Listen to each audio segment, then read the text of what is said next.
So based on what you've seen so far from Trump, where do you think the U.S. is headed, and what does that mean for the rest of the world?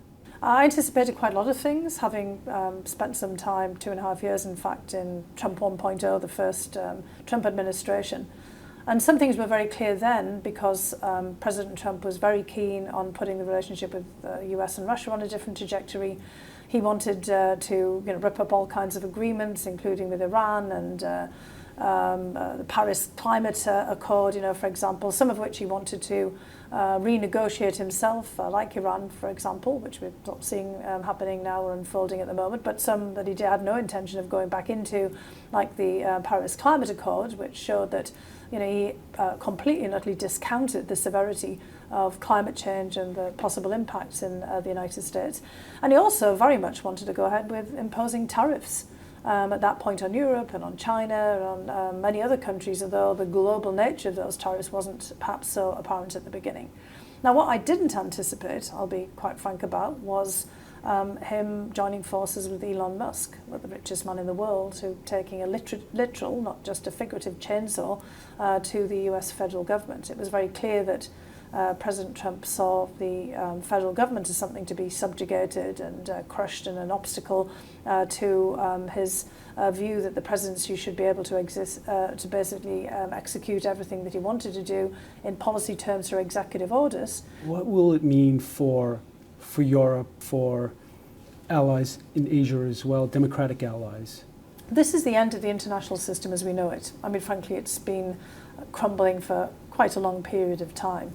But if we think about all the promise that the future seemed to hold in 1989, the idea we'd have the convergence globally of systems at the end of the Cold War, that the removal of communist Soviet Union would somehow put everything on a trajectory towards another wave of democracy. In fact, we've seen on many different fronts that wasn't to be the case. But it's also the United States underpinning of all of the international institutions that were put in place after World War II.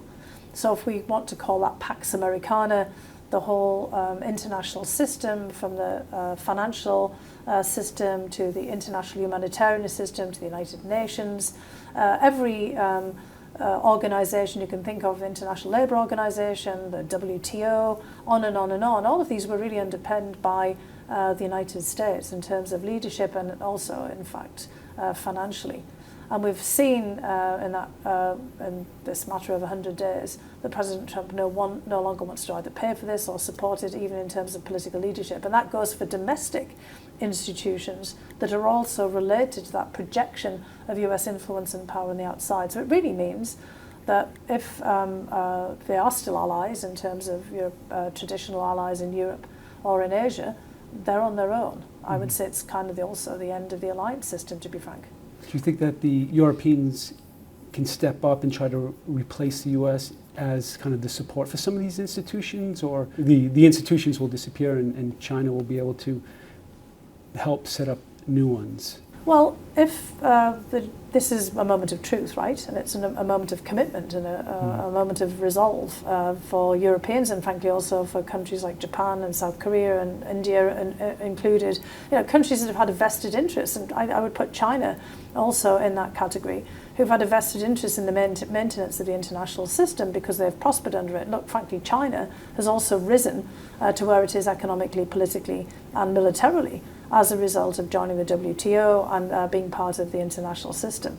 So China has the same kind of question. Does it want a kind of free-for-all in the world that actually might lead to some negative outcomes for China? But more for European countries and for Japan and South Korea and others, traditionally parts of the G7 or the countries of the G20 or those who've been part of the extended US alliance system, this is now a question for them is about what do they really value? How much do they value these institutions? If they do, by necessity, they're going to have to be the countries that step up to support them. And that means that they're going to look different. Because obviously, all institutions with the departure of the United States from their support in terms of leadership and finance are going to probably shrink. And the leadership structures and the level of consensus is going to be quite different. I mean, that goes for NATO, the North Atlantic Treaty Organization. We've got another summit coming up in The Hague in June. I imagine that NATO is going to look very different from here on out, but also the United Nations. And if it's a more transactional world, Of course, I mean, the US will not be interested in playing through multilateral arrangements. It's all going to be bilateral. And in fact, President Trump has made it very clear that he expects if other countries and other leaders have something that they want to engage with the United States on, then they've got to do it bilaterally. Is there a Trump doctrine that's emerging? Well, I think the doctrine is fairly clear, and Trump has been very consistent in all of his speeches and presentations and rallies, and every time somebody interviews him, making America great again means America first, or rather him and his immediate circle first. Everything is all about a hyper-personalized presidency. It doesn't involve other US institutions. Everything is a sort of a dealing with him as a sovereign, really, rather than even a unified executive branch representative. I mean, there is no executive other than Trump. I mean, that's pretty obvious. And that's, where we get into NATO. He's spoken for a very long time about not wanting to pay for NATO. He's wanted to take troops back from Europe for quite some period of time, not to have them based there, because he doesn't seem to want to project, US power in that way anymore. And, perhaps in many respects that's correct. The US, it isn't World War II, and it isn't that immediate Cold War period in terms of force projection. He's looking at creating an integrated air and ballistic missile defense, the so-called Golden Dome, which is a variant of the SDI, the Strategic Defense Initiative in the Reagan era. He's definitely pulling everything, back to home. And if he does indeed make deals with Russia, with China, with Iran, and then North Korea again, I think his argument would be that, we've, kind of basically cut off any risks for the United States. We can retreat into fortress the United States, and we can keep the rest of the world at bay. And so that, does then suggest that NATO is really going to be whatever it is that the European members of NATO, perhaps some coalition of the leading European members make of it. Again, if the United States pulls out of Europe, it doesn't mean that European troops pull out of Europe. There are still voluntary national contributions of the Poles, the Finns now, and the Swedes, the Danes, the Dutch, the Brits, the Germans, etc. So they absolutely can build up NATO, and I would imagine that Canada, still wants to be part of that arrangement as well. So is the Ukraine issue, the Ukraine war, just kind of like a nuisance for Trump to get this deal with Putin on global security, U.S. security? For Trump, he wants Ukraine just off the docket. Yeah. And in the recent days, we've heard Secretary of State Marco Rubio basically saying, look, if we don't have any breakthrough, and all these kind of deadlines are kind of receding into the rearview mirror fairly fast here.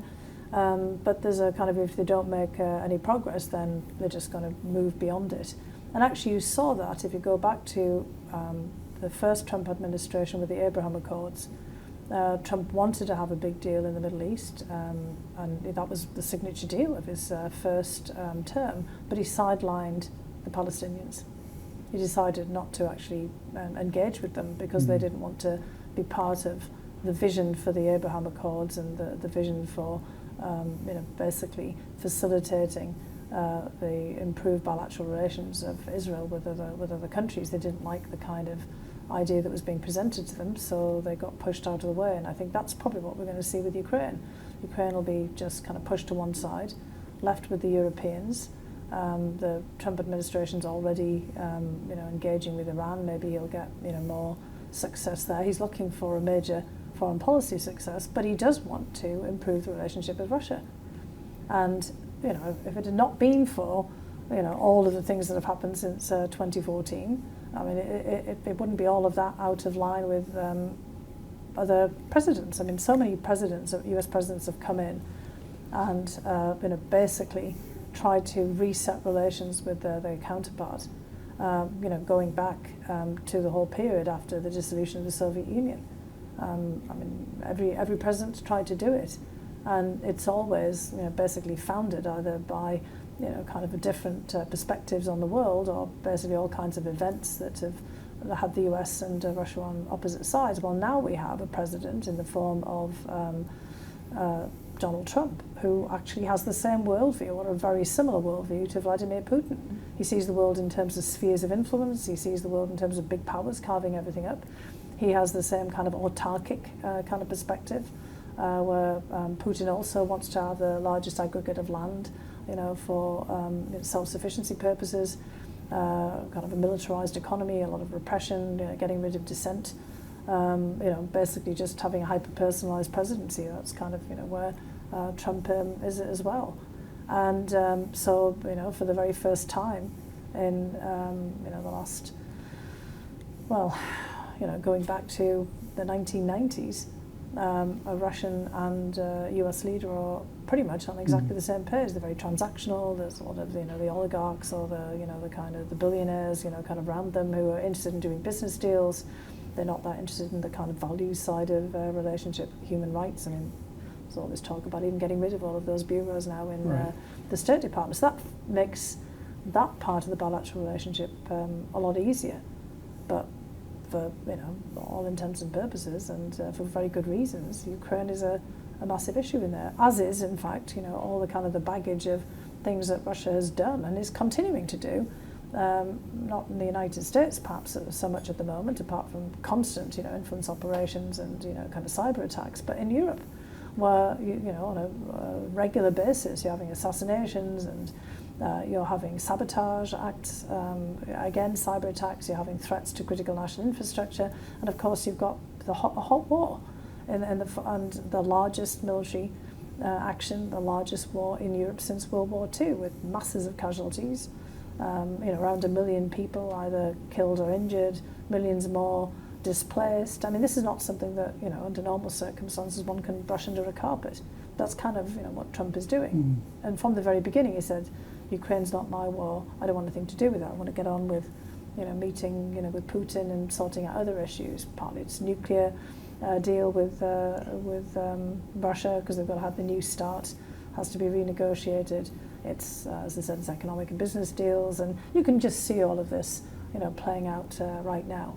We were just talking about Ukraine, kind of being in the way, and Trump's relationship with Putin. Do you see that breaking at all if they're not able to reach a deal on resolving the war in Ukraine, the relationship between Trump and Putin, or is he dedicated to that he would overlook things like that? I don't think Trump's going to overlook the fact that Putin hasn't basically fulfilled some of the things that Trump would have liked to have seen, like an immediate agreement to a ceasefire, etc. But he's going to look for someone to blame. He won't want to blame Putin. And if we think back to the episode at Helsinki during the press conference when he was asked about whether Putin had interfered in the election, he didn't want to blame Putin for that. He kind of wanted to just sort of suggest that it was faulty intelligence or basically something else, because for him, looking at the world, there are only really two leaders that he thinks are equal to him, and that's Putin and Xi. And I mean, he continues to double down on basically criticising Ukraine and accusing Ukraine of basically perpetrating and perpetuating the war in the first instance. So Trump is just trying to move away and absolve himself from any responsibility for the war in Ukraine. Up until now, popular support in the United States has been with Ukraine. It's still kind of the case with most members of Congress and the Senate. And although you're seeing a shift in support among Republican voters, that's because of the way that Trump himself has just talked Ukraine and Zelensky down all of the time. And obviously the United States traditionally has had a lot of support for the underdog in conflicts, particularly those who have been the subject of unprovoked attacks. And also the United States does have obligations to Ukraine to do whatever it can to actually help Ukraine in its defence. Perhaps not fight for Ukraine, but in the 1994 Budapest Memorandum, the United States gave Ukraine, along with the UK and Russia, assurances that nothing nasty would happen to Ukraine if it gave up its nuclear weapons. Now, we know that President Trump doesn't actually accept agreements that his predecessors have made, but the United States itself is absolutely kind of committed, or was committed in that point, to at least assuring Ukraine that it would do whatever it could. And actually that's what the US has been doing. It hasn't been winning the war for Ukraine or fighting for Ukraine, but it's been doing things to enable Ukraine to defend itself. And I think President Trump now just wants to move away from that. And the big question is whether he completely leaves Ukraine to fend for itself, or leaves Ukraine, the company of Europe, or whether he actually even tries to actively block Ukraine and European efforts to help support Ukraine. So how do you see the war ending? Well, look, it's going to be extraordinarily difficult, and I mean, I know that the Ukrainians, themselves, I mean, obviously would like this to end. The way that Russia always operates is, and then Putin operates, is just pummel people into submission, and we don't see any sign that Putin has any intention right now of ending this. So what you really have to do is deny Putin, the Russians, any further moving forward, which really means that the Ukrainians need to reinforce the line. Now, of course, General Milley, former chairman of the Joint Chiefs, did say this some time ago, but it was obvious at that point that Ukraine wasn't in that space, because Ukraine still don't want to have to give up their territory. Anything that happens now is a loss for Ukraine. And I think we ought to talk about how much Ukraine has actually won. I mean, it's absolutely amazing, and we've stopped talking about that Ukraine has lasted this long, frankly, in the fight. Everybody wrote Ukraine off in a matter of weeks. The Ukrainians have basically, fought often to a standstill, what was purported to be one of the top 3 militaries in the world. Let's just put that into perspective. I mean, that is pretty incredible. So I think that's what we have to focus on, is to strengthening Ukraine so that it can actually withstand the further predation of Russia, and that means on the battlefront, but also politically and economically. And we have to make sure that Ukraine does become part of whatever the next structures of European security look like, with something more than assurances, and a lot of that requires equipment. Right. And I think that's kind of part of the problem now. The Ukrainians are saying, look, we need air and missile defence. Most of Europe now realises they need that as well. So can Ukraine be part of a larger European integrated air and ballistic missile defence? For example, critical national infrastructure. If other countries are thinking how to strengthen theirs, they're going to have to take a good long hard look at Ukraine's critical national infrastructure and start to think about how they can help Ukraine protect that as well. I mean, you're basically going to have to now have a kind of a common cause within Europe and all the immediate neighbours of Ukraine in particular to try to harden the defences. We need a long-term strategy, not just a sort of short and medium-term strategy, and that's the only way this war ends.